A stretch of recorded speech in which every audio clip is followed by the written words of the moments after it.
Hey everybody, you got Jason here. Tales from the kitchen. Um, I've got kind of a spooky one for you tonight. This goes back when I was around 16 years old. We went out, me and a few friends of mine, probably about five or six of us. We decided to go out riding on old country roads, drink and find a good spot to settle down, and have some fun. So we started headed out in the country.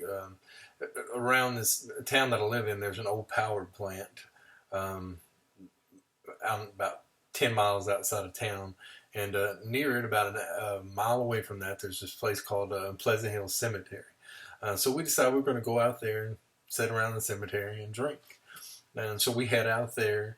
Um, it's probably about midnight at that time. We start heading out there and we get out there and we sit around, have a few drinks, stuff like that, and get ready to go. We all load up and get in the vehicle, and April just starts doing donuts in the gravel parking lot. All of a sudden, we're like, "Hey, what are you doing? Stop! What are you doing?" All of a sudden, somebody decides they're going to teach us a lesson, and all the lights go out, and the blazer dies right there out in the middle of nowhere. We're an hour away from the power plant, and there we are sitting there, no cell phones, because this was, again, when I was 16 years old, a long time ago. So we start messing with the vehicle, trying to figure out if we can see what's wrong with it. The battery cable come loose, and what happened? Why did it all of a sudden just stop working? And I still think it's because somebody was teaching us a lesson out there playing around the cemetery when we shouldn't have been. And we all had quite a bit of car knowledge amongst us, building hot rods and stuff like that. And nope, couldn't figure it out. So we decided, well, we're going to have to take that mile walk up to the power plant. We did. A couple of us went up there to the guard shack that is right there in front of the power plant. We had to call somebody to come out there and get us. Well, she decided to call her boss, Renee, who had a '69 Chevrolet. She said, "Hey, I'm about to close up the store. I'll come out there and get y'all, or try to give you a jump as soon as I get the store closed down."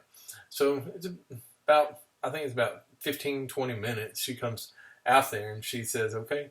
We pop the hoods up and we connect the battery cables and see if that's why it won't start. Well, nothing happens.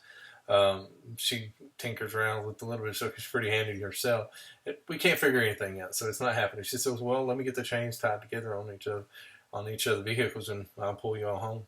And so she does that. We all get it all hooked up and everything, and she starts going at about 2 feet, and her truck dies in the cemetery. Now we got two vehicles down, and that's probably about 12:45 at this time, and we're two vehicles in, and so we have to make that mile walk again up to the guard shack. Again, there's no cell phone, and we called. This time we said, "Well, we're not going to play around. We call a record service." So we call Chris with Pounders Record Service, and he says, "Yeah, I'll come out there and get y'all." So it takes about 30 minutes, and he comes out. Decides, "Well, what's wrong with it? What are y'all doing out here?" Well, Chris, we're just having fun or whatever. And he goes, "Well, okay, I'm not going to ask you any questions. I know all your mamas. I'm not going to say anything." I said, "Well, good. We probably weren't going to answer any questions anyway." So he says, "Well, let's get her. I'm going to get Rainey's truck going and get her out of here because she got to open up a store in the morning." So he hooks hers up to the wrecker, and he starts going on. They still pull her out of there. And we're like, "Oh, finally." And he gets about 10 feet. His record dies. The man, what in the world's going on here? He got out of here. This is some eerie stuff out here in the middle of the night. And now we're all stuck with all our vehicles down. He goes, "I'm gonna call my daddy." He gets on the CB and calls his dad and says, "Man, I'm stuck out here with old Jason and Rainey from Dairy Queen, and now I'm stuck out here too." And his dad said, "Man, what are y'all doing out there in that cemetery like that?" His dad was older, about 20 years older, and he was, "Man, what are y'all doing out there? I'm gonna come and get you, but I'm not coming in that cemetery." He tells him. And so about 30 minutes later, he shows up. And he sits outside the cemetery gate, and he hands Chris a chain. He says, "Man, you hook it up. I'll pull you out of here." He pulls him out of there. Chris's record starts right up. So Chris puts a record on Reen's truck and pulls it out of there, and her truck started right up. I am not kidding you. So next thing is we get the blazer hooked up, and we pull it out and get outside the gate of the fence, and that blazer starts right up. So we got taught a lesson Don't go drinking. Drinking was okay. To sit around drinking in the cemetery was okay, but don't go out there doing a bunch of donuts, disrespecting things.